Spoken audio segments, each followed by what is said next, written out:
Então, muito bem. Então, bom dia a todas, todos. É com muito prazer que a gente inicia hoje o nosso segundo evento do Grupo de Trabalho Interdisciplinar em Ciência Cidadã para a Saúde Planetária. O meu nome é Natália, sou docente da UFABC e co-coordeno junto com a Sheina Koffler, a Beatriz Sinelli e o Luiz Gustavo Arruda, o GTI em Ciência Cidadã para a Saúde Planetária. Então, hoje o evento tem, esse GT, né, tem como objetivo reunir pessoas que trabalham com esses dois grandes temas, que são amplos, né, e polissêmicos e complexos. E a intenção desse grupo de trabalho é justamente abrir espaços de diálogo para essas pessoas que trabalham com esses temas, para que a gente possa avançar a pesquisa e a prática desses dois campos aqui no Brasil. Então, hoje, a proposta do evento é trazer 4 exemplos de projetos de ciência cidadã que apresentam interface com a saúde planetária, para que, né, sejam compartilhadas experiências, é, e depois a gente vai explicar um pouquinho como é que vai funcionar, então, a lógica do evento. Então, antes de começarmos, né, com as apresentações, eu gostaria de dar a palavra para o professor Antônio Saraiva, que é o coordenador do Grupo Saúde Planetária Brasil, e que oportunizou que tudo isso, né, acontecesse aqui para a gente. Então, obrigada, Saraiva, por ter podido aparecer, mesmo estando fora do Brasil, né, e são suas as palavras para dar as boas-vindas aqui aos participantes. Bom dia para vocês, boa tarde para mim. Eu devia dizer Guten Morgen aus Berlin para vocês. E é só que eu sei falar em alemão. Algumas coisinhas a mais, talvez. Mas é um prazer enorme estar aqui. É, Quero parabenizar, antes de mais nada, vocês todos, todas, né, pela organização. Natália, Sheina, LG, Beatriz, mas todo mundo que está participando, né, desse grupo de trabalho interdisciplinar em saúde planetária em ciência da saúde planetária, um grupo superativo, como são essas pessoas, e é um tema super importante. Curiosamente, eu vim aqui para Berlim justamente para participar de um evento da Berlin Science Week, e justamente é um evento sobre ciência, sobre saúde planetária. O nome do evento é o que a gente pode aprender da cidade multiespécies. Bem interessante, um pessoal ligado à arquitetura, cidades, urbanismos. Esse é um evento da Embaixada do Brasil. Eu vou até depois mandar o link que vocês podem divulgar até mais. É, Nosso grupo, falando um pouquinho, sempre dando uma pequena palhinha do que é o nosso grupo, para quem está pela primeira vez, né? É um grupo que é um grupo do Brasil todo, a gente chama de Saúde Planetária Brasil, um grupo do Brasil todo, hospedado em institutos avançados, mas como ponto de referência, como suporte, né, institucional, mas é um grupo do Brasil, formado por vários grupos de trabalho. Ele é aberto à participação das pessoas, então quem ainda não participa e quiser participar é super bem-vindo. Vocês podem divulgar para outras pessoas fazerem parte também. E a gente está organizado em grupos de trabalho interdisciplinares justamente para facilitar um pouco as pessoas se identificarem dentro desse tema amplo que é saúde planetária e que infelizmente está mostrando cada vez mais a urgência da gente trabalhar, né? A gente vê a emergência climática cada vez mais dando as caras, né? Dando o tom, dando a temperatura do planeta, né? As mudanças todas, esses eventos extremos. É fundamental a gente trabalhar e trabalhar o quanto antes, né? Não dá pra gente, não dá e não tem por que a gente não trabalhar mais e mais rápido, né? Então, acho que é basicamente isso que eu queria dizer. De novo, dar as boas-vindas para todo mundo. Se é que conseguem me escutar. Ambulância passando aqui. É, e parabenizar de novo vocês. E realmente uma coisa que eu queria só ressaltar, achei muito interessante a proposta do evento, o formato dele. É formato depois de trabalho com essas mesas separadas, esses grupos separados para trabalhar em termos de troca de experiências e sair disso com algum trabalho escrito, eu acho fundamental, justamente quem precisa de ação. Então é legal a gente comunicar, é legal a gente fazer esse evento difundir, trocar experiência, mas se além disso a gente puder partir para a ação, melhor ainda. E ciência cidadã tem essa característica, né? Muito ação. Então, mais uma vez, parabéns e boa continuidade de trabalho aí. Tá bem? Obrigado pela oportunidade, Natália. Excelente, Saraiva, obrigada, pelas boas-vindas, né? É muito legal a proposta do evento que você está participando depois. Vou querer saber aí as direções que foram tomadas aí, bem interessante. Muito bem, então dando continuidade aqui, falar um pouco dessa proposta, né? Como o Saraiva mencionou, a gente pensou num formato, deixa eu de novo compartilhar a tela. Num formato, então, que vai iniciar com as apresentações, então, vou falar um pouquinho sobre os nossos convidados. Então, a Iara Montedo vai iniciar, né? Ela é professora doutora do Departamento de Engenharia de Produção da Poli, da Universidade de São Paulo, onde ela desenvolve atividades com os temas de ergonomia, engenharia de segurança do trabalho, cadeias produtivas da agricultura familiar, sistemas agroalimentares, agricultura urbana, combate à fome e saúde planetária. E ela vai falar um pouco do projeto de biodiversidade nas hortas urbanas agroecológicas de São Paulo. Nós temos também a Sabrina Oliveira Santos. Ela estava com uns probleminhas de conexão, mas ela conseguiu entrar, né? Então, a Sabrina, ela possui ensino médio pelo Centro Educacional da Fundação Salvador Arena e hoje ela cursa o bacharelado em Políticas Públicas pela Universidade Federal do ABC e estará aqui representando o grupo de Olho na Quebrada. Em seguida, teremos a apresentação do Erasmus Ergassen, que é pós-doutorando em agronegócio internacional na Universidade de Louvain, na Bélgica, é doutor em pecuária sustentável pela Universidade de Cambridge e tem graduação em ciência veterinária por Cambridge também. Hoje ele é pesquisador na iniciativa Trace e cofundador do aplicativo do Pasto ao Prato, que é a iniciativa que ele vai trazer aqui. E, por fim, a Jussara Almeida Bezerra, que tem graduação em Letras pelo Centro Universitário Fundação Santo André, tem experiência em educação, bastante experiência em gestão escolar e hoje é mestranda pelo programa de pós-graduação em História e Ensino das Ciências e da Matemática pela Universidade Federal do ABC e vai trazer a experiência dela com o projeto do desperdício à sustentabilidade. Bom, o nosso evento, então, vai começar agora às 9h15 com a apresentação dos projetos, então estamos super no tempo, né? Então, os 4 projetos, cada um vai ter em torno de 20 minutos para as apresentações.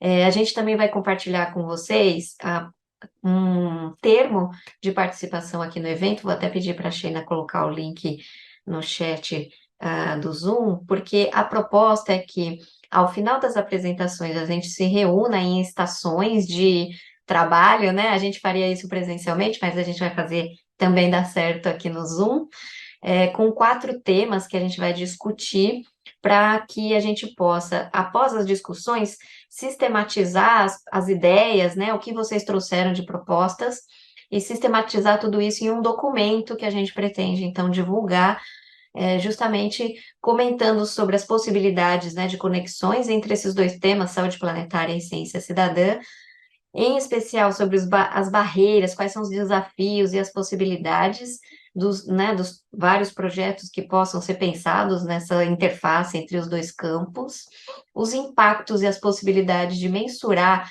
né, esses impactos, quais são os indicadores que os diferentes projetos podem utilizar, como eles já vêm utilizando, e as redes, né, o quão importantes são as redes e a gente quer entender aqui dos projetos quais foram, né, as redes necessárias para que esses projetos pudessem acontecer, né, e existir. Então, por fim, a gente vai, né, fazer um fechamento breve, sintetizando aí os principais pontos das nossas discussões, né, e convidando, né, a todos que quiserem para serem coautores desse documento que a gente vai elaborar após o evento, tá bom? Então, basicamente, essa é a estrutura aqui do nosso evento. Então, sem mais delongas, né, vamos começar então com as apresentações, começando então pela professora o Iara. Então, muito obrigada, Iara, por você ter aceitado, né, o nosso convite. E tenha uma excelente apresentação. A tela é sua. E muito obrigada. Eu gostaria de agradecer bastante o convite. Deixa eu compartilhar minha tela. Vamos lá. Agradecer o convite porque eu estou compartilhando a tela, mas eu não vejo direito. Tá, agora. Desculpa, gente. Um pouco de. Pronto. Perfeito. Tá certo. Bom, primeiro agradecer o convite, eu falando aqui, porque o nosso projeto ele tem uma interface muito grande com a concepção da ciência cidadã, e nós contamos com vocês para que ele se aproxime cada vez mais dessa realização, né, de envolvimento dos nossos cidadãos como cientistas. Por quê? Porque nós estamos aí no segundo ano do projeto e agora estamos na fase de expandir, né, de engajar mais pessoas, né, como falando na linguagem das redes sociais. Esse projeto, pessoal, ele tá assim, ele é irmão, é filhote do projeto Pomar, né, que é coordenado pelo professor Saraiva e agitado, né, porque o Felipe agita esse projeto, Felipe Soares, né, que está com a gente aqui.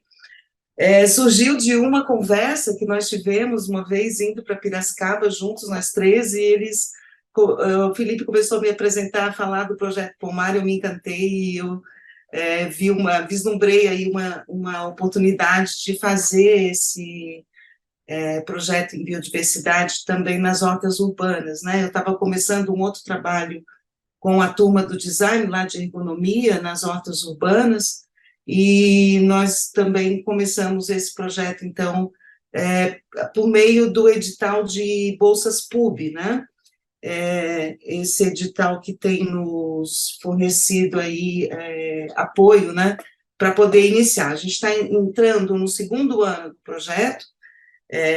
projeto PUB, né? Ele foi novamente agraciado com 3 bolsas, foi o que nós pedimos, e nesse projeto, quando ele entrou no Bolsas PUB, ele teve uma procura de 27 alunos, sabe? Então, isso me deixou muito contente e deu, assim, para a gente ver, né, como os alunos estão interessados em projetos de saúde planetária.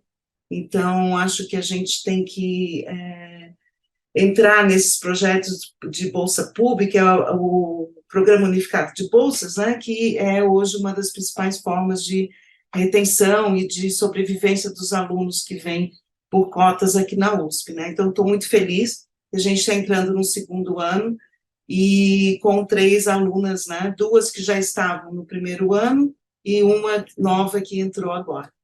Então, o projeto se chama Biodiversidade nas Hortas Urbanas e Agroecológicas da cidade de São Paulo. Ele é muito espelhado no projeto Pomar, que não vai falar hoje, mas eu acho que o Pomar ele está mais desenvolvido do que o das hortas, né? Vocês vão ver aqui na apresentação onde que nós conseguimos chegar, tá? Bom, o que nós fizemos, então, foi estruturar, né, no aplicativo iNaturalist também, assim como o Pomar, um projeto para mapear a biodiversidade, né, das plantas cultivadas nas hortas.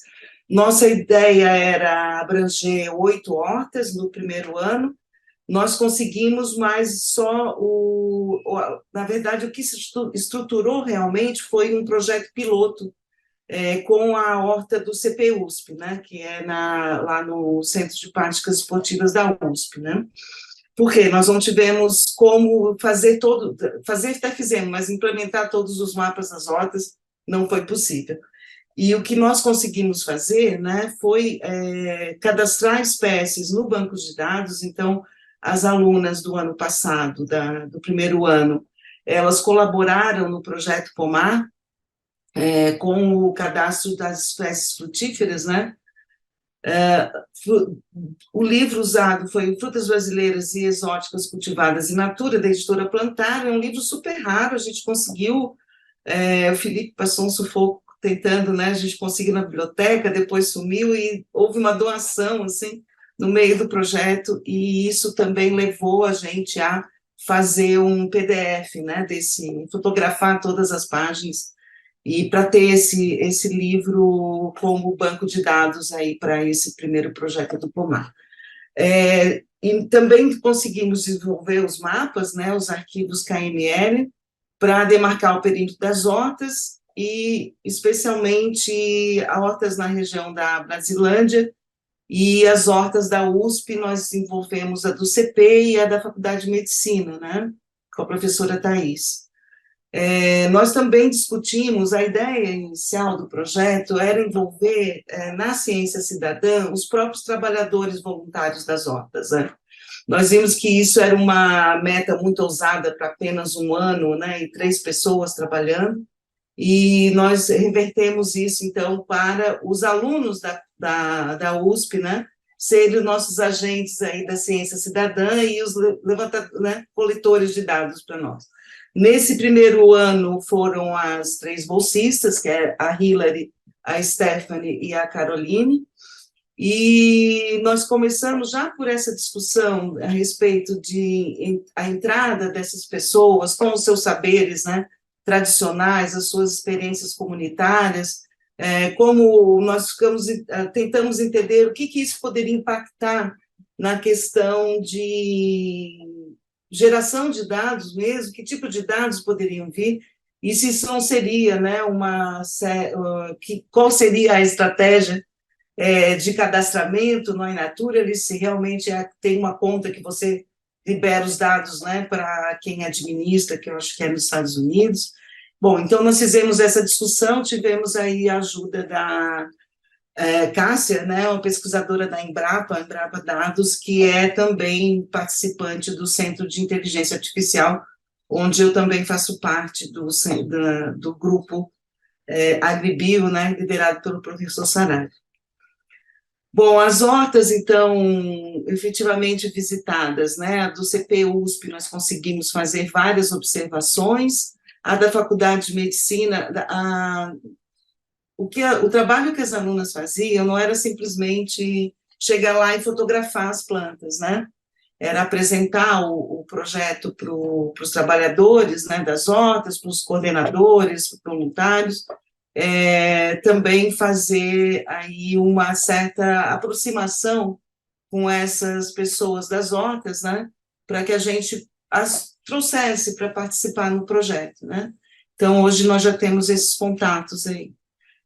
Temos ainda uma horta da USP que a gente não tinha identificado, né, que é do Hospital Universitário, também a gente está fazendo aí no próximo ano, né, nós vamos fazer também uma ação para poder trazê-la para o projeto.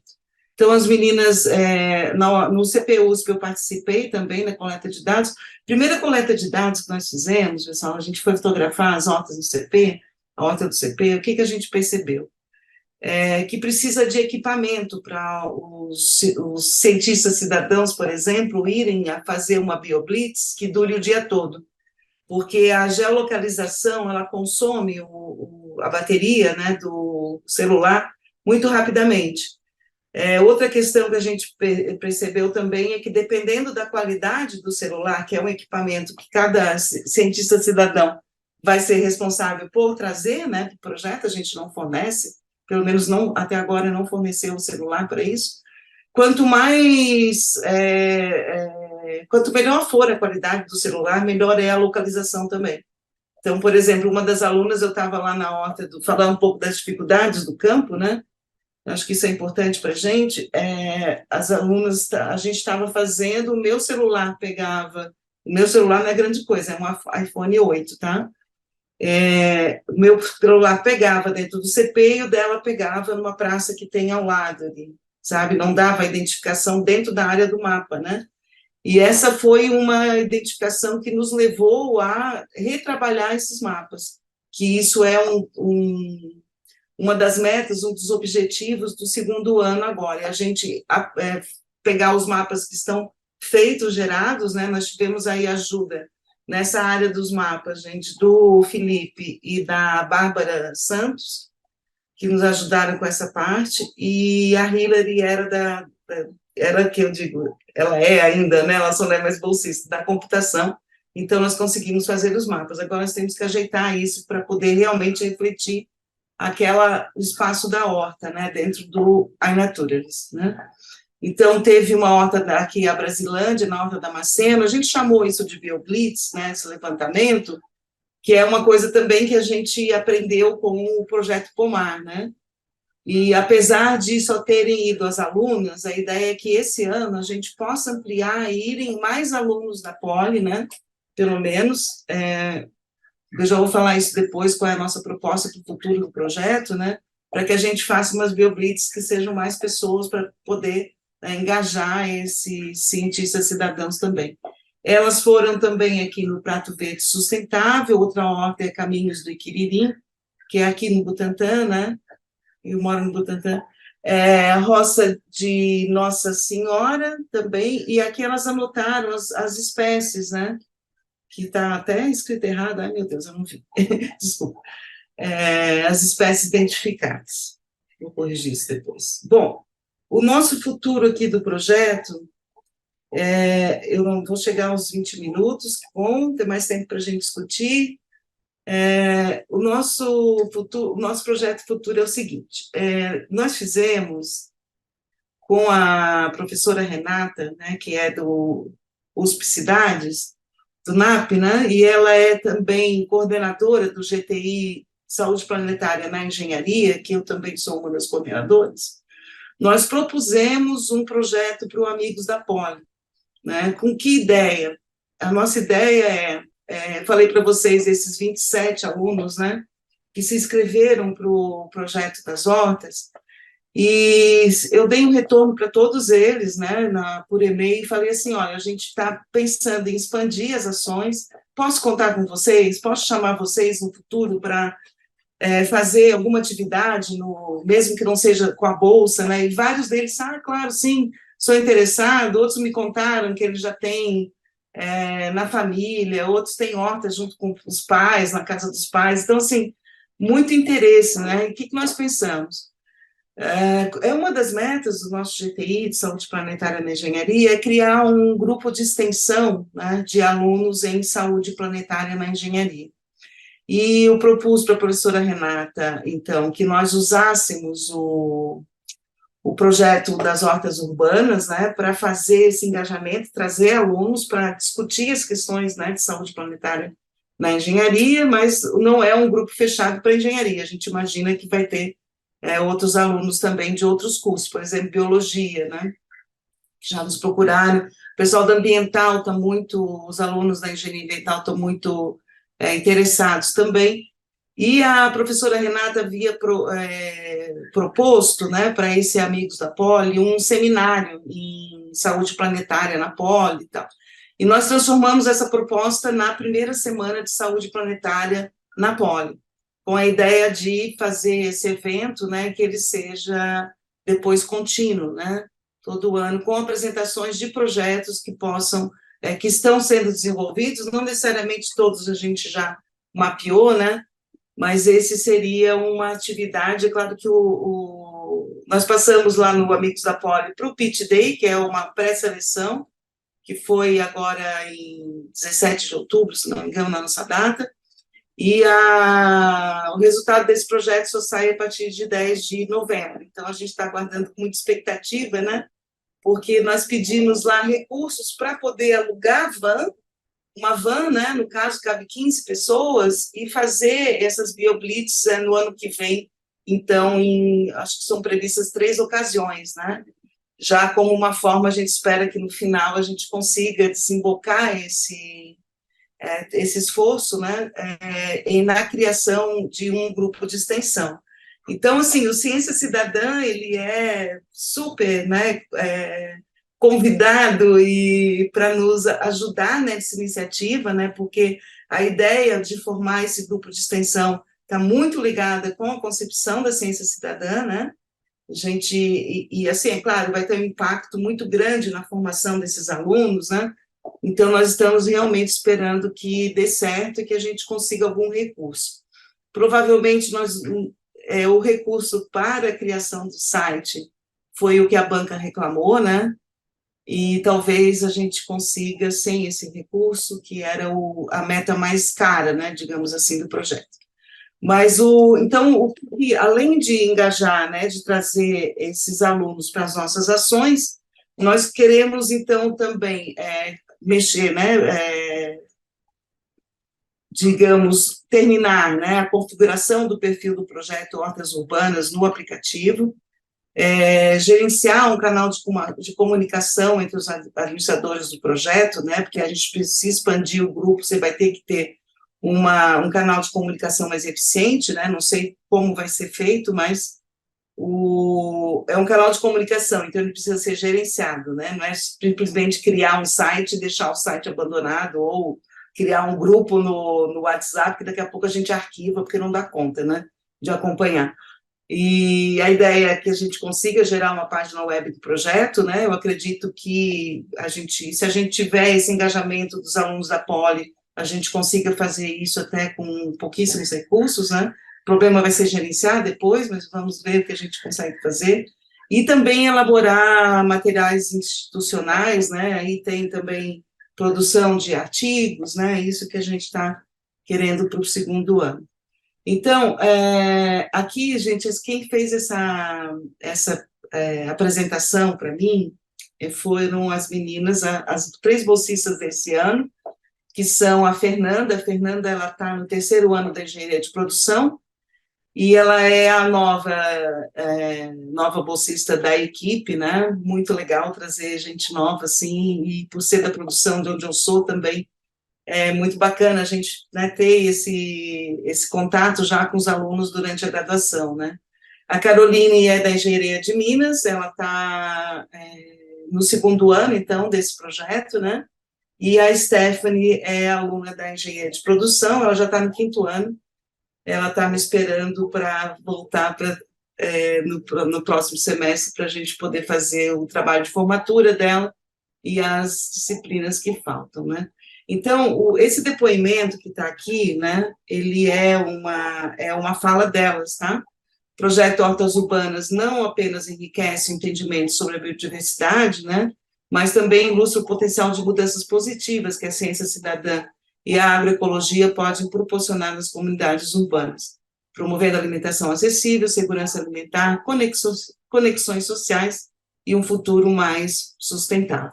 Como eu falei para vocês, então, tivemos a Hilary também, que contribuiu bastante não deu para colocar a foto dela, e tivemos como voluntários aí nos ajudando o Felipe, a quem agradeço muito todo o apoio que ele nos deu, e a Bárbara Junqueira dos Santos, que era bolsista do professor Saraiva, também nos ajudou com essa questão da área de dados, tá?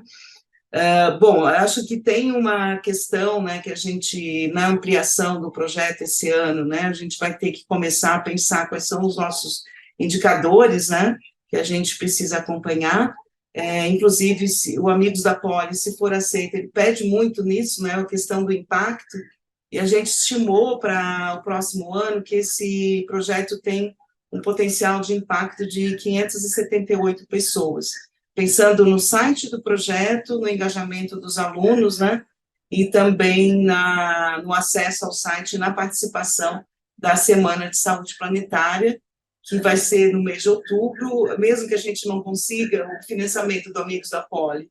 Acho que é uma ideia muito bacana para a gente ter visibilidade, né, na escola, e lembrando que é uma das áreas supradepartamentais estratégicas, né, definida pela diretoria, e que a saúde planetária faz parte da engenharia da vida, né? Então, a nossa ideia é que a gente possa fomentar não só esse grupo de extensão, mas trazer outros professores que estão, né, também nesse engajamento, né, ou estão fazendo projetos que tenham a ver com saúde planetária, e talvez eles nem saibam disso, mas trazer esses projetos também para o grupo de extensão, e gerar novos projetos, né, com o grupo de extensão. Por exemplo, tem a questão da água, né, nas hortas, tem um pouquinho de minutos, vou usar.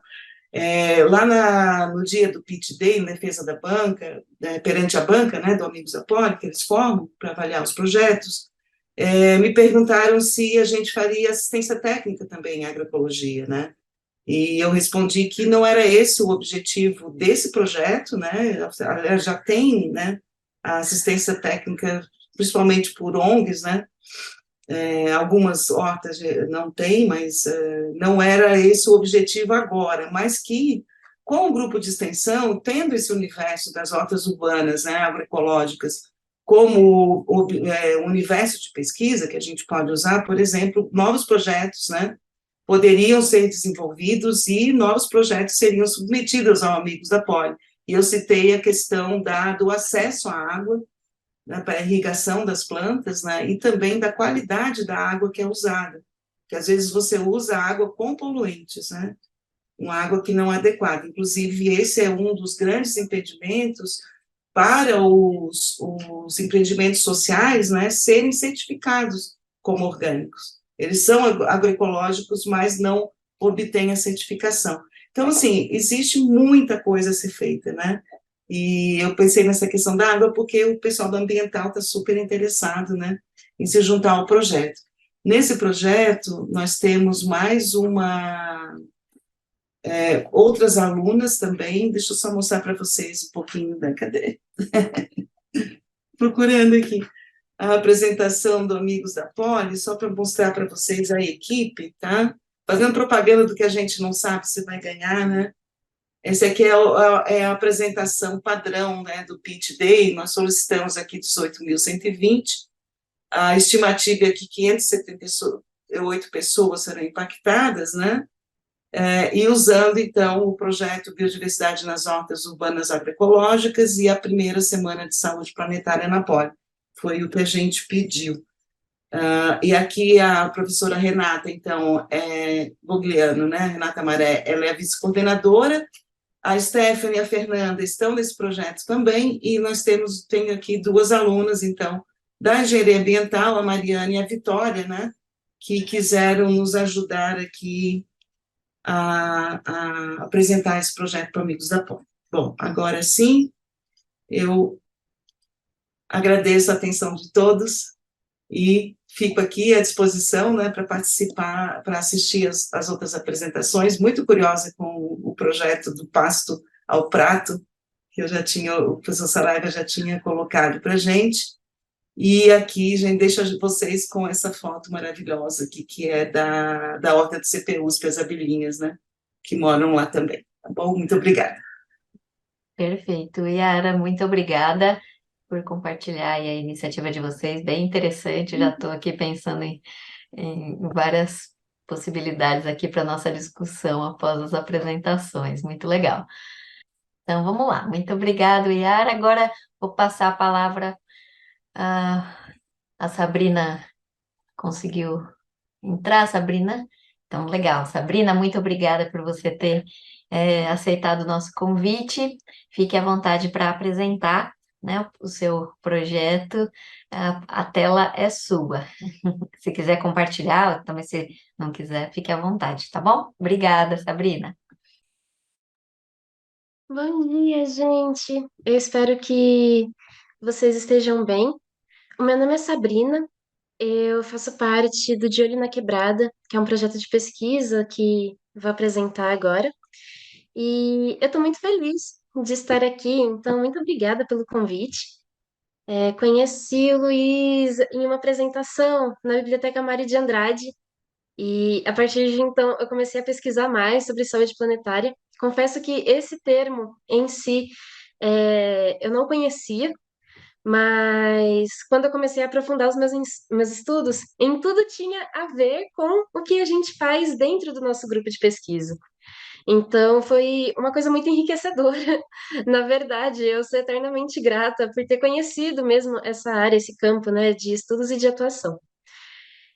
A minha internet estava muito instável. Eu não tenho certeza se há a possibilidade de eu cair ou não enquanto eu apresento. Então, eu já peço mil desculpas antecipadas por conta disso. Eu vou apresentar, bem, hoje eu venho representar o Observatório de Olho na Quebrada e como que um grupo de juventude está potencializando o território através da pesquisação.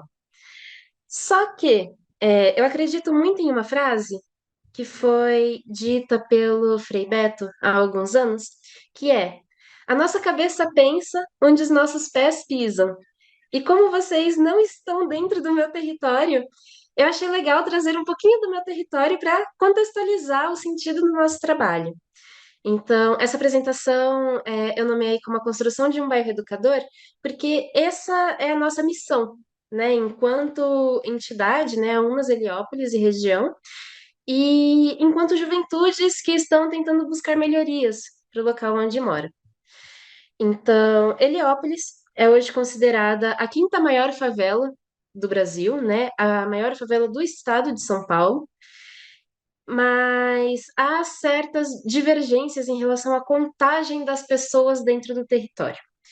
Então, o IBGE, né, pelos sensores censitários da quebrada onde a gente vive, ele considera que hoje nós compomos uma população de 41 mil pessoas em 12 mil domicílios que estão construídos em uma área de 624 mil metros quadrados.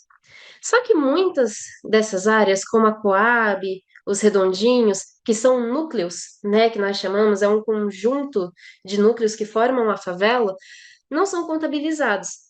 E além disso, né, pela definição de aglomerado subnormal, várias casas onde vivem 7, 8 famílias são contabilizadas como uma família. Então, nós, enquanto grupo, acreditamos que somos hoje em 200 mil pessoas que ocupam uma extensão de 1 milhão de metros quadrados. Essa é o nosso território, né, onde a gente vive. E quem vive lá, quem trabalha lá, quem tem, né, essa convivência dentro do território, sabe que ele é muito diverso, seja pelo uso do solo, né, seja pela presença de diversos comércios, seja pelos tipos de construção, né, então conjuntos habitacionais, casas feitas em mutirões, casas autoconstruídas. Então, cada quadra é muito distinta das outras quadras. E é muito importante dizer isso porque hoje nós trabalhamos muito com cartografias ativistas. Então, nós fazemos muito mapeamentos coletivos e muitas leituras territoriais que contemplam diversas escalas e que são muitas vezes negligenciadas por diagnósticos do planejamento urbano. Esse é um papo para já já, mas é só falando que nós temos narrativas diferentes e críticas, né, que são que subsidiam as nossas propostas, né? Totalmente diferente do que a gente vê nos planos urbanísticos para o nosso território. E no nosso território, a principal organização civil é a União de Núcleos Associações dos Moradores de Heliópolis e Região, que é onde eu trabalho. E surgiu nesse período de formação, de consolidação do território, em que uma série de violências eram impetradas à população, né? Seja pelas reintegrações de posse, seja pela força dos grileiros, né, que vendiam as terras que não pertenciam a eles, e seja também pela força policial. Então, eu trouxe aqui duas imagens, né, que representam isso. Uma reintegração de posse em Heliópolis em 1976, salvo engano, e o trecho de Uma História em Quadrinhos, né, que fala justamente sobre o toque de recolher no nosso bairro. E só dando esse parâmetro, né, hoje nós somos em pouco mais de 60 projetos socioeducativos que buscam essas áreas de atuação, né, então educação, mulheres, assistência social, cultura, esporte, juventude, saúde, LGBTQIAP+, moradia, trabalho e renda e movimentos de base. E nós temos perfis atendidos, né? Então, dos 6 mil atendidos, 59% são pessoas negras, 66% têm entre 0 e 18 anos e 50% têm renda até R$ 1.302. Tá, esse parâmetro para dar sentido ao que é o nosso grupo. Então, hoje nós somos em 16 jovens que têm entre 15 e 23 anos. No caso, iria até 29 anos, mas eu sou a pessoa mais velha, com 23. E nós surgimos justamente para tentar fazer um censo demográfico de Heliópolis. porque nós não acreditamos nos dados governamentais sobre o nosso bairro. Então, enquanto a Secretaria de Saúde, por exemplo, trabalha com 160 mil pessoas, a Secretaria de Habitação trabalha com 148 mil pessoas, que já é diferente do censo, que trabalha com 41 mil pessoas. Esses dados são muito discrepantes. E a afirmação por políticas públicas para o território, para ações da própria entidade dentro do território, de organização, né, do orçamento, de distribuição de cestas de serviços, era algo muito complicado. Então a gente surge com esse objetivo, mas aí a gente percebeu que 6 jovens, que foi o número, né, que começou esse grupo, não tinham para fazer tudo isso, para contar a população. Então a gente começou a atuar na tratativa de narrativas do nosso bairro. Então, o que acabava nos atravessando, o que nós víamos como um problema e qual o prognóstico que nós poderíamos dar para tentar resolver isso. Essa é a nossa principal linha de atuação. Então, nós começamos a ter formações de como fazer pesquisas tanto qualitativas quanto quantitativas nas áreas que eram do nosso interesse, mas também valorizando todas as lutas que foram acontecendo no nosso território.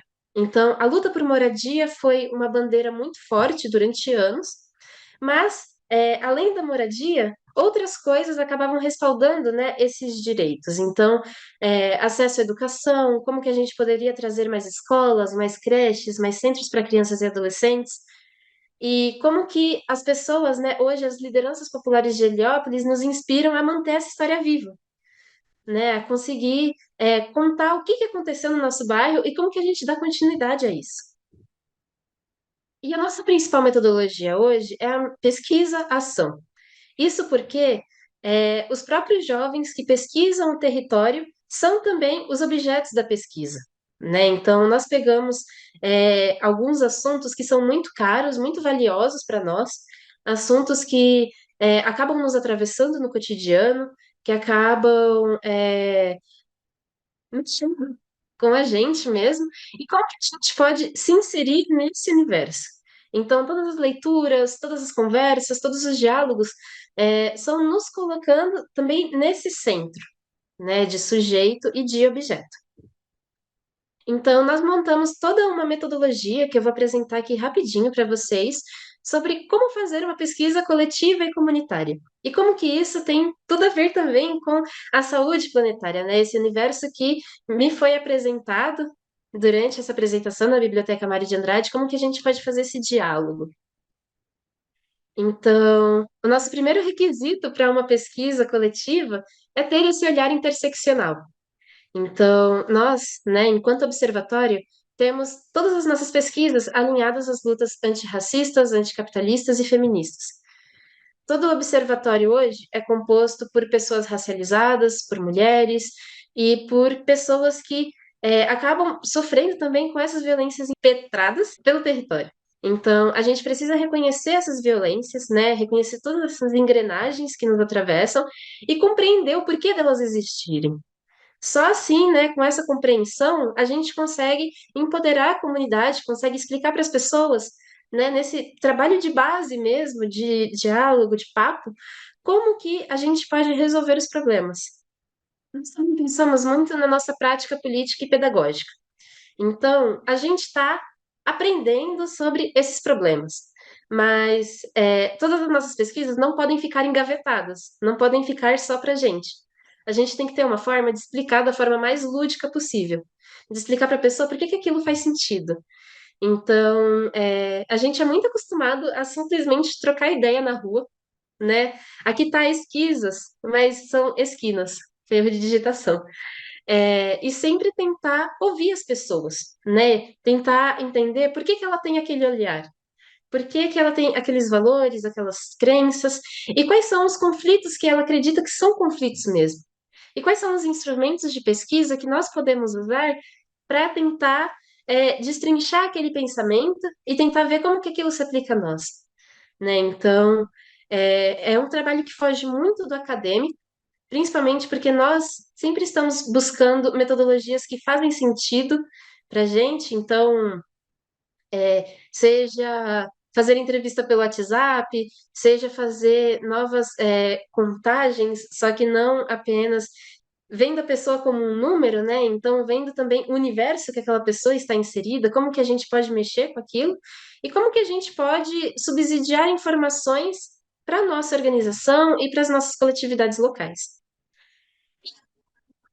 Analisar essas duas questões, a gente começa o passo a passo da nossa pesquisa.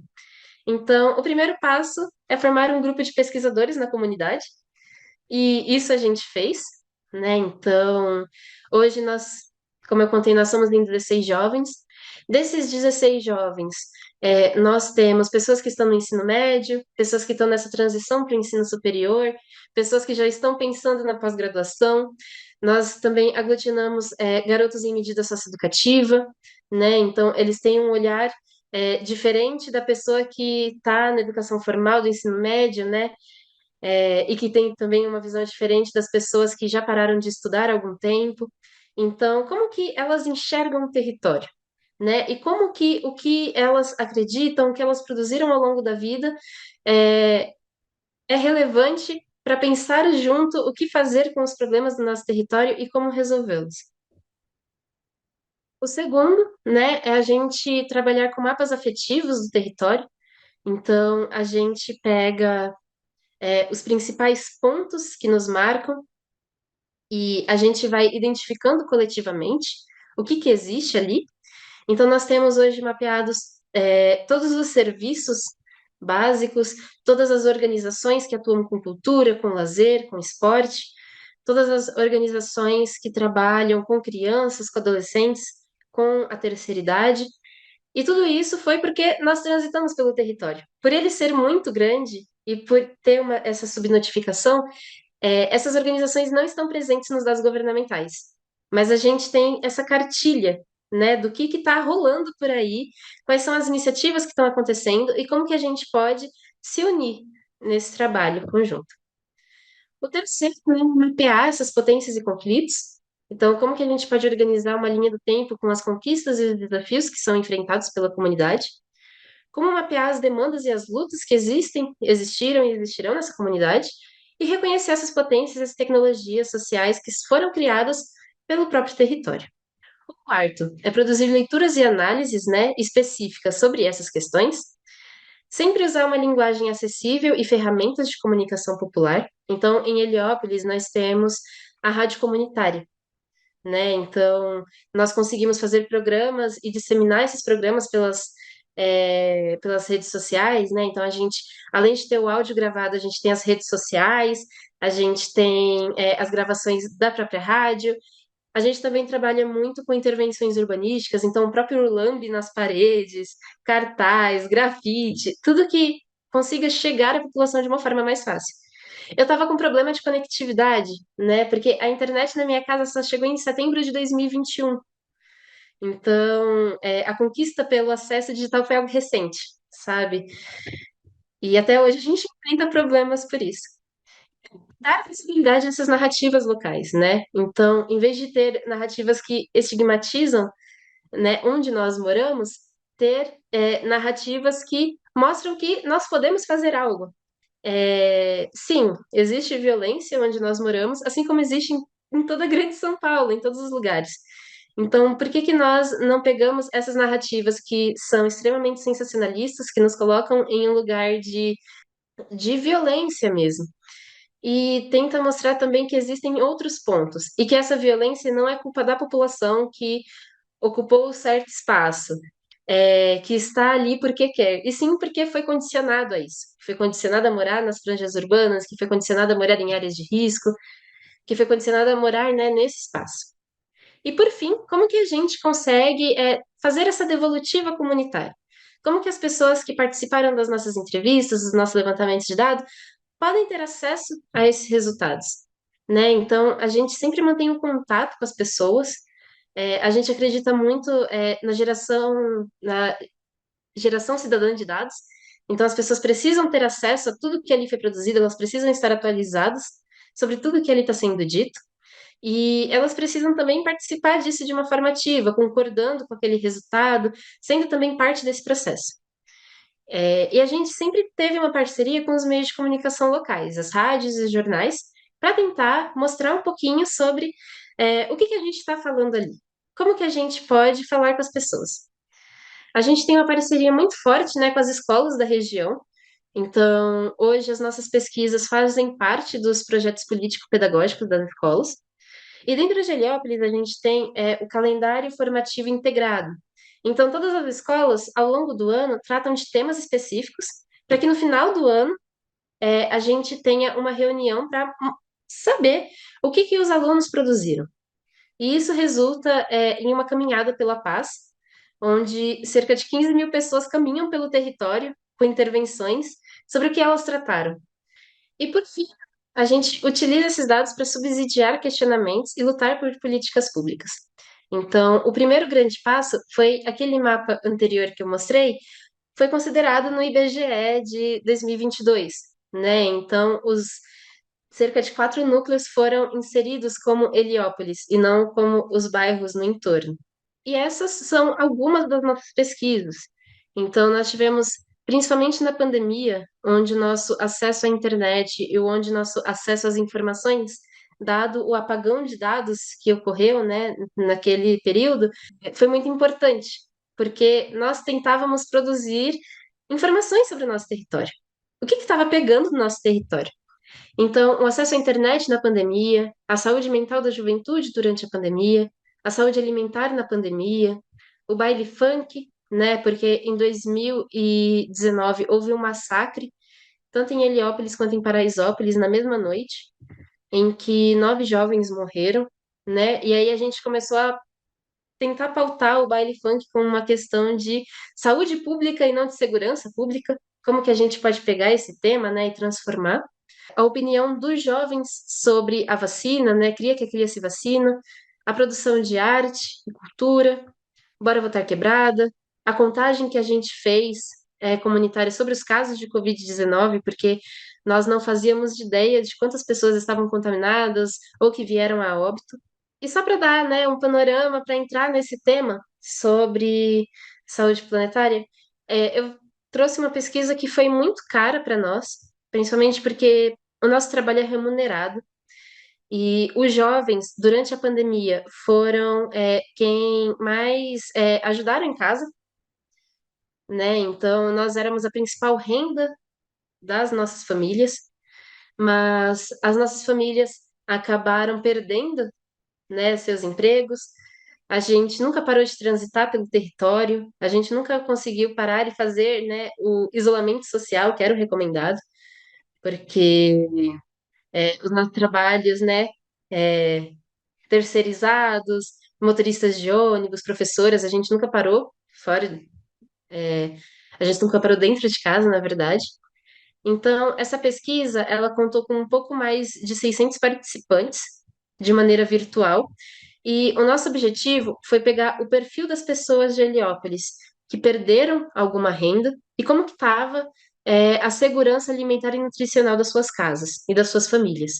Né? Corroborando com o que eu disse um pouquinho antes, Heliópolis é uma favela muito jovem. Então, cerca de 53% da sua população é composta por pessoas até 18 anos. Nessa pesquisa, nós vemos que de 18 até 39 anos é a faixa de idade que existem nessas residências e que mantém a casa. A escolaridade, né, o ensino fundamental incompleto, completo, médio e superior. Eu vou passar rapidinho porque o tempo é curto e eu não quero, eu quero muito respeitar o tempo, né, dos colegas. Mas desses 600 entrevistados, 83% solicitou o auxílio emergencial de R$ 600 e somente 32% teve pedido aprovado. 23% recebiam, né, na época, o Bolsa Família, que era chamada de Auxílio Brasil, e 58% recebeu cestas básicas doadas, tanto pela UNAS por outras organizações locais. E essas foram as questões que nós trabalhamos nesse questionário. Então, em algum momento, depois da pandemia, a família ficou sem alimentos? A família estava preocupada que os alimentos pudessem acabar antes de poderem comprar ou receber mais comida? Desde o início da pandemia, alguma vez foi diminuída a quantidade de alimentos das refeições? Nesse momento, você considera que a alimentação da sua família é saudável e variada? E desse universo, né, de perguntas, foram cerca de 20 perguntas. Essas foram as principais, né, as com dados mais discrepantes. E aí nós percebemos que 58% das famílias estavam fazendo as 3 refeições durante a pandemia. 31% já não fazia mais o café da manhã, 7% não almoçava e 13% já não jantava. E outras questões foram sendo levantadas. Então, o aumento do cartão de crédito para comprar alimentos, o aumento de empréstimos para comprar alimentos, o encarecimento da cesta básica, né? Então, o uso de produtos industrializados, ultraprocessados, aumentou bastante. E aí a gente pirou, assim, né? Tipo, pô, o que que nós podemos fazer, né, depois dessa pesquisa, para tentar solucionar essa questão? E aí a gente se uniu para escrever um projeto, né? Depois de alguns encontros com outras pessoas que também estavam pensando a questão da segurança alimentar dentro das quebradas, sobre hortas, né, comunitárias. E esse ano, coincidentemente, essa nossa pesquisa respaldou a criação de um projeto que se chama Da Horta para a Mesa, e que hoje é financiado tanto pela Companhia Siderúrgica Nacional quanto pela Bayer, e que foi escrito, né, por nós. E também tem respaldo do CONDECA, que é o Conselho Estadual dos Direitos da Criança e do Adolescente, e da Secretaria de Direitos Humanos. Então, essas 3 meninas, esse jovem, todos são do observatório que passaram a encabeçar essa iniciativa. E essa iniciativa partiu dessa necessidade, né, de promover a educação ambiental, que é algo muito caro para nós. A gente hoje trabalha muito com a questão das mudanças climáticas e do racismo ambiental dentro do nosso território, como que a gente pode promover justiça climática. Então, quando a gente escreveu Da Horta para a Mesa, a gente pensou muito nisso, né? Como que a gente pode pautar a educação ambiental nas escolas, no centro de educação infantil da região, e como que a gente pode fortalecer esse diálogo sobre soberania alimentar dentro do território. Então, nós criamos 10 hortas comunitárias no território, né, dentro dos centros de educação infantil, e as crianças foram ensinadas, né, a esse processo de compostagem, de como criar uma horta, de como criar um adubo, e como fazer esse espaço sustentável dentro de uma quebrada que durante a pandemia tinha pessoas padecendo de fome, né? Então, como que a gente consegue pegar esse projeto que hoje ele é pequeno considerado ao tamanho de Heliópolis, mas que está se ampliando cada vez mais. Então, eu trouxe o comentário de uma gestora de um SEI, né, que fala: o contato das crianças com a natureza traz benefícios físicos, mentais e emocionais. Aqui na creche, o diálogo sobre alimentação saudável acontece na teoria e na prática, com a mão na terra. A criançada realiza o plantio e, junto com as professoras, realizam todos os cuidados das hortaliças, que são utilizados na alimentação do projeto e também como ferramenta de aprendizado sobre a importância do meio ambiente. E, por fim, né, esse projeto sobre alimentação pautou a criação desse projeto e também pautou um outro braço, que é o racismo ambiental em Heliópolis. Então, só para dar um panorama geral, a gente pegou os espaços onde alagam, de acordo com os moradores, e os espaços onde alagam de acordo com o GeoSampa, os dados disponibilizados pelo GeoSampa, e que nada tem a ver uma coisa com a outra. E nesses espaços onde alagam, também existem essas hortas comunitárias, né? Então, a gente trabalha muito com a questão de como os dados governamentais pouco representam o nosso território. Como que a gente pode partir daquela metodologia dos 5 passos para tentar mostrar que a gente tem outras informações que fogem desse planejamento urbano e que a gente pode incidir de alguma forma no território. Então, para terminar, né, a gente acredita muito que uma outra cidade é necessária e que hoje nós a estamos fazendo. Seja por essas medidas, né, que a gente pega em parceria com outros órgãos, porque nós da juventude achamos necessário, seja por nossos estudos mesmo. Nós queremos também pautar o conhecimento, né, o conhecimento que a gente faz e que é muito valioso para a gente. E é isso. Então, eu deixei aqui as redes da UNAS e do Observatório de Olho na Quebrada, caso vocês tenham interesse. em seguir lá, a gente divulga as nossas pesquisas. Eu sei que eu falei de uma forma muito abrangente, né? Porque 20 minutos e focar no nosso tema, para mim ainda é um desafio, mas eu agradeço muito a atenção, eu espero que tenha feito sentido o que eu comentei aqui para vocês, e eu estou muito ansiosa para a gente trocar figurinhas e conversar um pouco mais. E é isso, gente, muito obrigada pela atenção, viu? E é um prazer enorme conhecer vocês. Eu gosto muito de falar, eu sou muito prolixa, né? A Natália aqui já me avisou do tempo. Mas mais do que apresentar, eu também aprendo muito nessas trocas. Então, eu anotei tudo aqui que já foi dito. Meu caderninho vai ficar lotado hoje com tudo que eu vou aprender com vocês. E é isso. Muito obrigada. Obrigada, Sabrina. Excelente apresentação.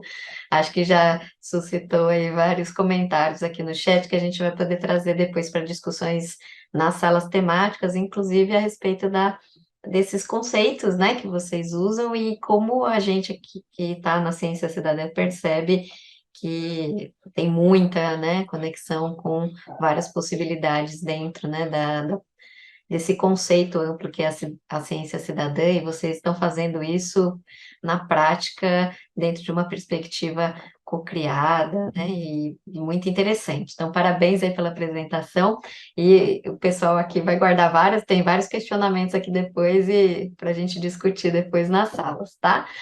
Muito bem. Eu vou passar então agora a palavra para o Erasmus para falar um pouco sobre o projeto do Pasto ao Prato. Então, obrigada, Erasmus, pela sua presença. A tela é sua. Obrigado. É um grande prazer estar por aqui apresentando. Eu preciso dizer que, nossa, essas pesquisas já apresentadas foram muito inspiradoras. Então, eu vou falar sobre uma iniciativa colaborativa que nós temos, chamada Do Pasto ao Prato, que é uma iniciativa que ajuda as pessoas de rastrear a carne para verificar a origem e o impacto de produtos antes de comprar. Então, como vocês podem ouvir com o meu sotaque, eu não sou brasileiro, eu moro na Bélgica. E essa história sobre a rastreabilidade da carne bovina, para mim, começa 5 anos atrás, quando eu fui para Berlim, na Alemanha, para visitar a minha irmã. Eu estava na estação de trem, eu estava com fome. Então, eu fui na loja, no supermercado lá, para comprar um produto. Eu vi essa carne seca, um beef jerky. E eu estava interessado em saber um pouco mais sobre o produto. Então, eu li o texto escrito lá na embalagem. E este texto lá, traduzido no português, conta uma história linda da origem da empresa, do produto, falando que eles são muito orgulhosos da história da empresa lá no Wisconsin, nos Estados Unidos. Mas, na verdade, este texto aqui é uma mentira. Só um marketing, porque se você dá uma olhada lá no fundo da embalagem, você pode ver que, na verdade, essa carne vem do Brasil. Então, essa história me deixou pensando sobre o impacto do meu consumo, porque o Brasil é o maior exportador da carne do mundo, mas ainda assim tem muitos impactos escondidos na cadeia. Queria saber se o meu consumo estava ligado com o desmatamento na Amazônia ou outros desafios, por exemplo. Então, só para destacar, a pecuária é um setor muito importante, tem mais de 2 milhões de propriedades rurais que têm gado, e é importante também pela economia brasileira. Então, fornece mais de 8% do PIB do país. Mas, além disso, por enquanto, o setor de pecuária bovina, em particular, tem um impacto enorme.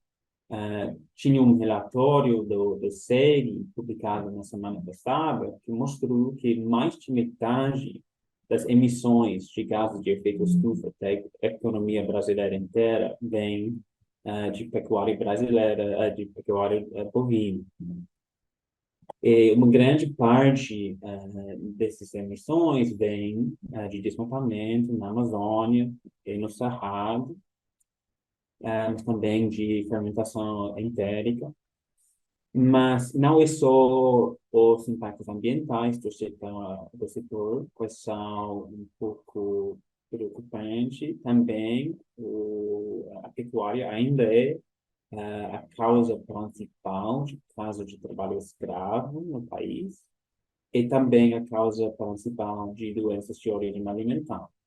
Então, claro, tem muitos produtores com boas práticas, mas ainda assim tem muitos massas pobres que são invisíveis, porque não tem transparência sobre a origem de produtos no momento de compra. Então, eu lá na estação de trem na Alemanha, e vocês fazendo compras no supermercado no Brasil, ninguém sabe de onde vêm os produtos que estão disponíveis. Isso impede o consumo consciente e também a diferenciação entre a carne que está fornecida por frigoríficos com boas práticas e a carne que está com alto risco de impactos socioambientais. Então, é por isso que nós lançamos a iniciativa do Passo a Pronto. É uma iniciativa corporativa, como eu falei, que visa aumentar a transparência na cadeia através de um aplicativo que você pode usar para rastrear produtos no supermercado.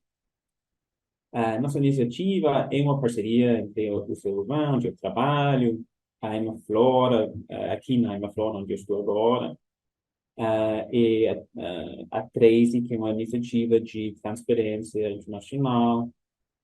Mas, além disso, nós trabalhamos muito com vários grupos brasileiros, da Sustentável da USP mesmo, a Boina Linha é um projeto da Imaflora, trabalhando com o setor pecuário. Repórter Brasil são um grupo de jornalistas que usam os dados. E também tem pesquisadores nas universidades do Rio Grande do Norte, da Paraíba e de Unifor também, que nos ajudam em aumentar, usando o aplicativo, aumentar a transparência na cadeia. Então, como fazemos isso? O aplicativo usa informações que são escondidas à vista de todos, na verdade, porque produtos da carne bovina devem ter um rótulo de inspeção sanitária. E aqui você pode ver um produto de carne bovina com este rótulo CIF, que é o rótulo mais comum. Isso significa que o frigorífico que abateu aquele gado foi fiscalizado ao nível federal. Este código aqui, 3571, é um código único para um frigorífico em Minas Gerais. Então, na verdade, na embalagem tem informação sobre a origem, mas não significa nada ao consumidor. Ninguém sabe o que isso revela de verdade. Então, o aplicativo funciona assim: você digitaliza estes códigos sanitários e você marca em qual loja você está fazendo compras. Isso, na verdade, é o passo que se torna o aplicativo numa ferramenta de ciência cidadã, porque você está entrando dados sobre a origem do produto e a ponto de venda. E se você faz isso, tem uma troca de informação. O usuário recebe informação sobre aquele fornecedor. Então, neste caso, no aplicativo você pode ver uma pontuação sobre a sustentabilidade do frigorífico, baseada em outros dados públicos sobre a zona de compra, de onde vem o gado que eles abatem, se tem vinculação com desmatamento, não. Se tiver casos de trabalho escravo entre os fornecedores deles, e também o número de multas que eles pagaram por causa de descumprimento das regras sanitárias. Então, tem uma pontuação e também, sim, um selo que mostra se o frigorífico tem uma compra, uma política de compras sustentáveis ou não. Então, você se você utiliza o aplicativo, pode verificar a origem do produto, receber essa informação para entender qual é a origem, qual é o impacto daquele produto. Mas, ao mesmo tempo, você está contribuindo para construir um banco de dados inédito sobre o fluxo da carne dentro do país. Então, aqui no direito, pode ver um mapa da origem da carne vendida no Brasil. E todos os fluxos em vermelho são fluxos de produtos que vêm vieram de frigoríficos na Amazônia. Na verdade, tem um raio geral. Então, o Brasil está fornecido por frigoríficos através do país inteiro, em todo o país. Bom, o que conseguimos até hoje? Nós lançamos uma versão beta do aplicativo em 2021 e tinha um ano de aprendizagem quando nós conversamos com o setor e usuários para melhorar o aplicativo muito. E em novembro do ano passado, nós lançamos a versão estável, que tem essa nova cara com umas carinhas para resumir as pontuações. E neste período, nós estamos num período agora de crescimento. Mais de metade de nossos dados, na verdade, vem de colaborações, como eu falei, com pesquisadores na USP, no Natal, no Ceará, em outras regiões. Mas também quase metade dos dados vem de cidadãos, de pessoas que não são fornecidos ao time núcleo, são pessoas que gravaram o aplicativo que está disponível nas lojas da Apple, do Google, e que, sim, talvez descobriram o aplicativo através de redes sociais, por exemplo, como o WhatsApp. E eu quero só te mostrar alguns resultados preliminares que eu acho importante destacar. Então, o primeiro é o resultado que o mercado doméstico do Brasil é um mercado muito bem integrado. Então, 75% da carne bovina produzida no Brasil fica no Brasil. Então, o mercado doméstico consome a maioria da carne. E, na verdade, mesmo se você mora em São Paulo, por exemplo, ainda assim, 30% da carne que você compra de carne bovina vem da Amazônia, de lugares onde tem mais risco de estes impactos socioambientais negativos. E, além disso, ainda tem uma parte da carne que vem aqui, que vem de frigoríficos que não tem compromissos de compras sustentáveis. Então, tem um compromisso do MPF, o Ministério Público Federal, também importante, uma iniciativa trabalhando com frigoríficos para monitorar as cadeias deles, auditor o cumprimento que eles têm com os compromissos que eles fazem para evitar compras que vêm de propriedades com investimento ilegal. Mas ainda assim, tem carne que vem de frigoríficos que ainda não assumiram esses compromissos, que está vendido em todo o país. Pode ver a mesma padrão para Brasília, em Pernambuco, em Recife e outras cidades na região. Bom, então, isso é só uma amostra dos dados que nós temos, mas nosso plano é de lançar este banco de dados como uma ferramenta pública,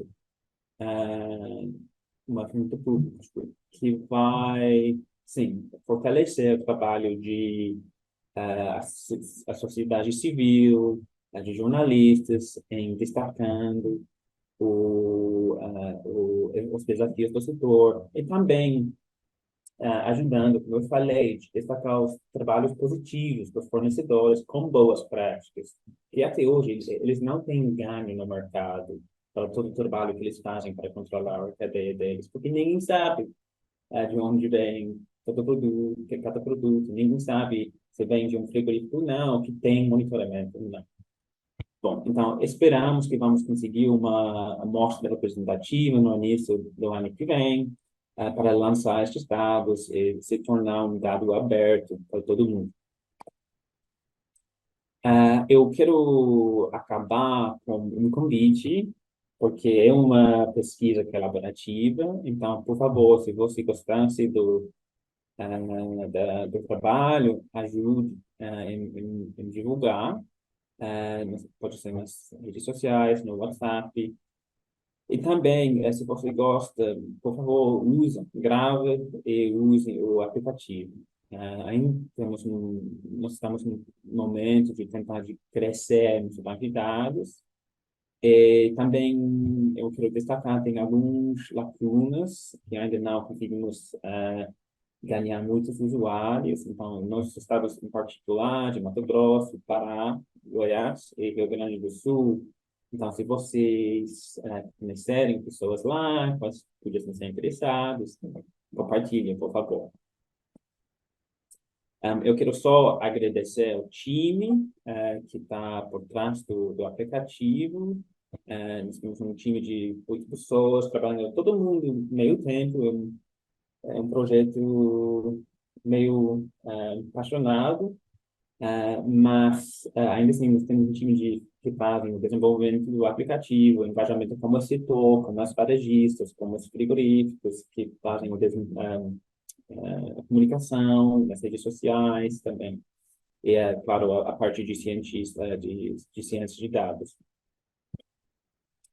Eu agradeço a sua atenção e fico à disposição se tiver dúvidas. Bem, obrigada, Erasmus, pela apresentação. Tem vários comentários aqui de pessoas que já começaram a usar o aplicativo, vão ajudar também a divulgar. Acho que é excelente para a gente depois refletir também nas estações, essas questões que você apontou, né, de planejamento do projeto, de pessoas envolvidas e o quanto que é o esforço, né, de se fazer ciência cidadã num país enorme, né, como o Brasil. Então, muito obrigada pela apresentação. Eu vou passar a palavra para a Jussara para finalizar essa rodada, então, das apresentações, para a gente poder passar para a etapa de discussões. Então, Jussara, muito obrigada por ter aceitado o convite. A tela é sua. Bom dia a todos e todas que acompanham esse momento aqui de trocas riquíssimas. Estou assim me sentindo muito contemplada nas falas, nos projetos. Vejo muitas possibilidades também de melhorias, né, no projeto que eu vou apresentar para vocês. Vou tentar aqui compartilhar minha tela. Estou usando 2 dispositivos, notebook e celular, por conta de dificuldade com câmera, mas acho que vai dar certo. Então, tá joia. Então, também acho que agradeço, né? Também aproveito a oportunidade aqui para agradecer aos idealizadores e organizadores dessa ação de suma relevância. E estou aqui para compartilhar o projeto aqui que eu participo, né, enquanto estudante de mestrado, mas que teve um início bastante interessante, que é sobre desperdício de alimentos no espaço escolar. No ano de 2018, eu tive a oportunidade de trabalhar na Secretaria de Educação do município de São Bernardo do Campo, em São Paulo, estando à frente do Departamento de Alimentação do município. E lá nós lidamos com muitas questões relacionadas ao impacto orçamentário do desperdício de alimentos. Existem frentes, né, relacionadas à educação alimentar, outra relacionada a melhorias no cardápio e uma bem sensível ao sistema que diz respeito aos impactos orçamentários do desperdício de alimentos. E estando à frente desse trabalho, esse tema começou a ser bastante sensível, porque quem está lá na ponta, né, nessa questão do desperdício são os estudantes. educadores e estudantes, né, lidando sempre com pensamentos do tipo, gente, não pode desperdiçar porque é pecado, ou não pode desperdiçar porque é errado, é feio desperdiçar. Então, argumentos muito sensíveis do senso comum, né, decorrentes do senso comum, e pensando com um olhar mais pedagógico e conhecendo a ciência cidadã por meio de um curso de extensão lá na UFABC, ministrado pela professora Natália e outros estudantes do mestrado que estavam presentes, percebi que existe muita possibilidade por meio de projetos nessa temática, né, da ciência cidadã. Então, comecei a trabalhar elaborando um protocolo, uma sequência didática, né, como a gente costuma chamar na pedagogia, mas em ciência cidadã são protocolos de coleta de dados, de análise e construção de conhecimento científico. Então, acho que trazendo um pouquinho da relevância do tema, hoje nós temos visto que essa temática do desperdício de alimentos é uma preocupação internacional. A gente percebe que muitas iniciativas têm ido, né, em direção a esse tema. Temos visto aí, inclusive, essa temática na mídia, temos visto essa temática em premiações, então é algo muito frequente no cotidiano, acho que hoje dos países, no sentido do impacto que isso traz à saúde planetária, à sustentabilidade, a garantia da segurança alimentar da nossa atual geração e das futuras gerações. E um dado também importante: 1/3 dos alimentos produzidos em todo o planeta é desperdiçado.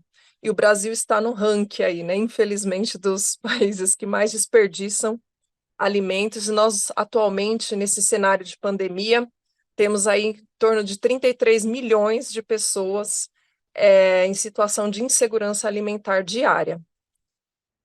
Também olhando, né, para as possibilidades de formação de comportamento pautado em conhecimento sobre sustentabilidade, meio ambiente e a ciência em si, a escolaridade influencia muito na escolha dos alimentos, não só do ponto de vista nutricional, mas também do comportamento, das escolhas, das quantidades, do impacto da alimentação, né, para o meio ambiente e para toda a saúde planetária. E também o espaço escolar é favorável às ações preventivas relacionadas ao desperdício de alimentos. E, nesse sentido, a proposta que eu apresento aqui para vocês, ela tem um impacto, né, na questão da saúde planetária e também dos objetivos do desenvolvimento sustentáveis, principalmente o objetivo número 2, que é alcançar a segurança alimentar e melhoria da nutrição por meio, né, promovendo a agricultura sustentável, o quanto que a gente pode escolher, o quanto que a gente pode rejeitar práticas de desperdício e assegurando também padrões de produção de consumo sustentável. Então, também vem nessa linha, né? Pensando aí, de um modo geral, na saúde planetária, que é a conquista de padrões altos de saúde, bem-estar e equidade dos humanos em harmonia com a nossa convivência nos meios, né, nos sistemas naturais dos quais nós dependemos. Então, a Ciência Cidadã se insere nesse contexto, é um projeto colaborativo de coleta de dados e construção de conhecimento desses cientistas mirins, né? Foi um projeto desenvolvido entre estudantes do 5º ano do Ensino Fundamental 1, em escolas municipais de São Bernardo. E aí a sequência didática, que ela tem um pressuposto do ensino por investigação, que é em que os estudantes, por meio da postura ativa, de coleta de dados, de análise de possibilidades e tomada de decisão, eles construindo o conhecimento com essa perspectiva da mão da massa, né, da atuação, eles puderam aí entrar em contato com o levantamento de hipótese, coleta de dados, investigação, análise, a divulgação de dados, que também é um dos princípios da ciência cidadã, e a mudança de comportamento consciente com embasamento científico. Então, o objetivo, então, é a eliminação do desperdício de alimentos no espaço escolar. E o espaço amostral foram 10 escolas, como eu comentei, de diferentes regiões da cidade de São Bernardo do Campo, trazendo aí um princípio da variabilidade do espaço amostral, em que a gente pôde perceber a possibilidade de replicação da sequência didática, do quanto essa prática da coleta, análise e mudança de comportamento com o embasamento científico pode ser semelhante, né? Quais são os pontos de divergência, enfim, para permitir um olhar mais para o fenômeno em si. Então, a sequência didática envolveu a pesagem dos alimentos descartados. Cada escola a gente selecionou 2 estudantes para que a gente não trouxesse esse tema já, né, para o radar, né, dos estudantes. Então, a gente tentou trazer uma neutralidade aí, coletamos os dados e aplicamos um questionário prévio. E nesse questionário prévio, a gente pôde coletar aí alguns saberes sobre o que eles pensavam acerca do desperdício de alimentos, qual é a causa do desperdício, por que que isso acontece, né, entre as pessoas e o impacto, né, desse desperdício. E aí a gente depois, né, eu falo a gente porque meu trabalho é em parceria aí com a orientação da professora Natália Pirani, aqui presente, né, então estou falando da gente porque ela está aqui comigo. E aí a gente pôde apresentar os dados aos estudantes, eles puderam entrar em contato e identificar, né, a gente trouxe as pesagens ocorridas em uma semana em cada escola, para eles entenderem, né, eles olharam para aqueles dados e puderam perceber, nossa, quanto a gente joga fora, né, quanto de alimento vai para o lixo sem a gente perceber. Às vezes a lixeira está cheia, mas isso não estava no campo de percepção deles. Então a gente apresentou os dados, eles puderam chegar à conclusão de que o desperdício acontece na escola, e em algumas escolas o desperdício é muito grande. E aí, aulas temáticas, a gente prosseguiu com algumas aulas temáticas acerca do desperdício de alimentos, objetivo do desenvolvimento sustentável, conservação ambiental, consumo sustentável, etc. Algumas fotos aqui, né, deles coletando dados. As aulas temáticas também representadas aqui nessas imagens. Então, nós pudemos aí com eles analisar esses dados, fazendo cálculos, por meio de tabelas que a gente encontra na internet, trazendo dados, né? Por exemplo, em 1 quilo de carne nós temos 17 mil litros de água envolvidos, né? Em arroz, quanto a gente joga 1 quilo de arroz, quanto de água está envolvido, de recursos, de investimento, daria para alimentar quantas pessoas. Então, nós estamos trabalhando nessa perspectiva dos cálculos. Aí tivemos uma discussão em grupo, como se fosse uma assembleia, né, depois deles terem analisado esses dados coletados, eles puderam decidir em grupo sobre as novas posturas, né, como eles agiriam daqui para frente. E nessas conversas, uns falavam assim: a gente tem que controlar a quantidade de alimentos, a gente tem que colocar um pouquinho, depois pedir mais ou colocar mais, enfim. Então, eles foram trazendo dentro da esfera argumentativa deles as possibilidades de novos comportamentos. E a etapa 7 teve uma nova pesagem, e a discussão em grupo, e essa nova pesagem foi muito bacana no sentido de que o desperdício, ele teve uma redução aí de 70% no modo geral, e teve escola que erradicou durante o período avaliado 100%, né, do desperdício, e a aplicação do questionário final, que tinha o objetivo de avaliar esse embasamento, essa argumentação científica sobre o fenômeno do desperdício. Então aqui, né, acho que para a gente ilustrar um pouquinho, né, do que a ciência cidadã possibilitou aos estudantes. E os dados, né, o resultado, como eu disse, 70% foi avaliado de redução, 70% das escolas também, né, avaliadas apresentaram redução de mais de 50% do desperdício inicial, porque teve escola que ainda teve um pouquinho, mas com mais de 50% de redução. A média diária dos alunos que se alimentavam na escola aumentou, né? Então, isso em torno de 50%. Então, a gente percebe também que isso trouxe educabilidade na questão das escolhas, das possibilidades de se alimentar e não desperdiçar, de que eu posso controlar o que eu quero, posso pegar o que eu quero e o que eu não quero eu não pego, né? Então a gente tem a possibilidade de fazer o self-service, e aí é uma defesa, né? Se a gente quer evitar o desperdício, a gente tem que possibilitar que os alunos possam se servir. Em algumas escolas, infelizmente, eles não têm essa possibilidade, mas seria algo importante, né, em termos de política pública educacional, poder permitir, né, que eles consigam controlar as quantidades, e uma escola conseguiu erradicar totalmente o desperdício de alimentos no período avaliado. E é claro, né, a gente tem quantificado aqui um período, mas a ideia em educação é que tudo que a gente forma fica, né, para os estudantes como conhecimento. O conhecimento está lá, né, ele vai ser praticado ou não, ou pelo menos ele convive, né, ali a perspectiva é que eles possam trazer isso sempre à tona nos contextos, né, em que eles fizerem parte. E aqui também algo muito importante que os dados trazem é o questionário, a comparação, né, de algumas falas do questionário inicial e o questionário final. Lá no inicial, tinha um estudante, número 23, que dizia assim, tinha uma pergunta, né? Na sua opinião, o que faz com que as pessoas desperdicem a comida, desperdicem alimento? Aí um estudante fala, não gosta da comida da escola. Então, ele acha que as pessoas desperdiçam porque não gosta. Mas lá no final, ele muda a opinião dele. Ele acha que as pessoas não cuidam do ambiente e da água. E um outro estudante, acho que demonstrando, né, a perspectiva, um pilar, né, da sustentabilidade aí no que diz respeito às questões ambientais. Já o estudante 52 diz, ele desperdiça porque ele não gosta da comida.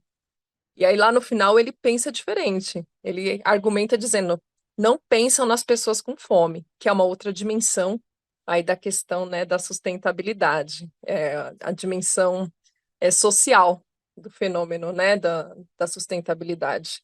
E, por fim, o estudante 90, ele diz assim, a comida está estranha ou muito ruim. Ele acha que é uma questão aí de não gostar, né, também da comida, né, tá estranha, muito ruim, mas lá no final ele acha diferente. Ele pensa o seguinte, a pessoa colocou muita comida e não aguentou. Ou seja, o desperdício pode ser eliminado, pode ser evitado, né, desde que haja o compromisso de controlar as quantidades, pensar nos excessos, dimensionar o tamanho da sua fome, entre outros. Então, aqui alguns referenciais, né, que subsidiaram a apresentação e também o projeto em si. E aqui eu deixo os meus contatos e agradecimentos. Obrigada, Jussara. Então, fechamos, né, os exemplos aí de projetos, nessa rodada, né, de apresentações de projetos que a gente identificou dentro do GTI como possibilidades de interação entre os temas, né, de ciência cidadã e saúde planetária. Então, agradeço novamente, né, ao Iara, à Sabrina, ao Erasmus e à Jussara por terem se disponibilizado a vir aqui compartilhar as experiências, falar de temas tão complexos, né, complexos no sentido de terem muitas dimensões, né, como a ciência cidadã e a saúde planetária são. Eu já deixo aqui o agradecimento, então, à Universidade de São Paulo, à Universidade Federal do ABC, ao Instituto de Estudos Avançados da USP, ao Grupo Saúde Planetária Brasil, à Rede Brasileira de Ciência Cidadã, né, por permitirem esse espaço. Agradecer ao Aziz, ao Sérgio que abriram aqui, ao Rafael, a Edilma do IEA que permitiram a sala aqui do Zoom. Então, só agradecer, acho que foram discussões muito ricas, e agora, a partir, né, desse encerramento, a gente vai sintetizar aí as falas, né, tentar, então, iniciar a elaboração desse documento, e a gente espera contar ainda, né, com mais um pouquinho da ajuda aí, da colaboração dos participantes desse evento, para a gente formar um documento bem bacana, para a gente poder divulgar, né, e de repente influenciar aí alguns rumos, tanto para a saúde planetária quanto para a ciência cidadã aqui no nosso país. Muito obrigada, gente, até uma próxima.